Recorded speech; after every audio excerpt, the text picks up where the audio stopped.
அந்த அம்மா வந்தாங்கன்னா, மேயர் வந்தாங்கன்னா, பிரியா வந்தாங்கன்னா கண்டிப்பா நான் காட்டுவேன்.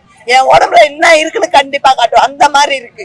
பொம்பளைங்க மாசத்துல எங்களுக்கு என்ன நடக்கணும் உங்களுக்கு தெரியும். நாங்க அந்த பேடெல்லாம் வச்சு நாங்க இங்கெல்லாம் இருக்க முடியாது. எங்க போய் பாத்ரூம் போறது, துணி அடிக்கடிக்கு மாத்தணும். நாங்க செய்யணும். எங்க போவோம் நாங்கன்னா ஆம்பளைங்களா? அந்த வேலை செய்யறதுக்கு 5 நாளைக்கு ஒரு வாட்டி கூட எங்களுக்கு எல்லாம் வர்றது உண்டு. எல்லா பொம்பளைங்களுக்கு நாங்க இப்ப வந்தோம் 25 பேர் வந்திருக்கோம். 25 பேருக்கு ஒரே நாள்ல அந்த வெள்ளிக்கிழமை எல்லாருக்குமே ஆச்சு.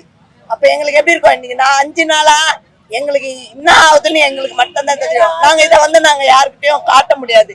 அந்த அம்மா வந்தாங்கன்னா, மேயர் வந்தாங்கன்னா, பிரியா வந்தாங்கன்னா கண்டிப்பா நான் காட்டுவேன். என் உடம்புல என்ன இருக்குன்னு கண்டிப்பா காட்டுவேன். அந்த மாதிரி இருக்கு. இந்த குறை எங்க கிட்ட யாருக்கிட்ட போய் சொல்றதுன்னு தெரியாதான் நாங்க அப்படியே இருக்கோம். அதான் உங்ககிட்டயே போய் இந்த அரசியல் எடுத்துட்டு வந்து இழுத்து விட்டுறாங்க. இன்னும் நாங்க யார்கிட்ட போய் குறை சொல்றோம்? நீங்க டைரக்டா கேளுங்க எங்களுக்கு எங்க குறைய. நம்மளுக்கு நிரந்தர பணி இருக்கு. நம்ம பிள்ளைங்க நம்ம கஷ்டப்படுற மாதிரி நம்ம பிள்ளைங்க படாதுன்னு தான் நாங்க இவ்வளத்தையும் சகிச்சுக்கின்னு செய்வோம். வண்டி ஓட்டுவோம். அது மத்தவங்களுக்கு தான் தெரியும் அது எப்படின்னு.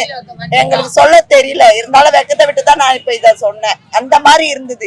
வயிறு வலி வந்தா நாங்க என்ன பண்ண, இந்த ரோட்ல எல்லாருமே எங்க ஆம்பளைங்களுக்கு கூட தெரியாது எங்க கூட வேலை செய்யும். இப்ப அவங்களுக்கு எல்லாம் தெரிஞ்சிருக்கு நாங்க என்ன நிலைமையில இருக்கோன்ட்டு. அந்த அளவுக்கு எங்களுக்கு ஒரு மாதிரி அவங்க பேட் வாங்கி வந்து கொடுக்குறாங்க. இந்த அண்ணு வச்சுக்கன்ட்டு அந்த மாதிரி ஆயிப்போச்சு.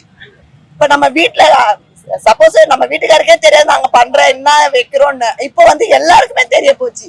எங்களை ரொம்ப அசிங்கப்படுத்திட்டாங்க. இந்த வேலைக்கு ரொம்ப அசிங்கப்படுத்திட்டாங்க.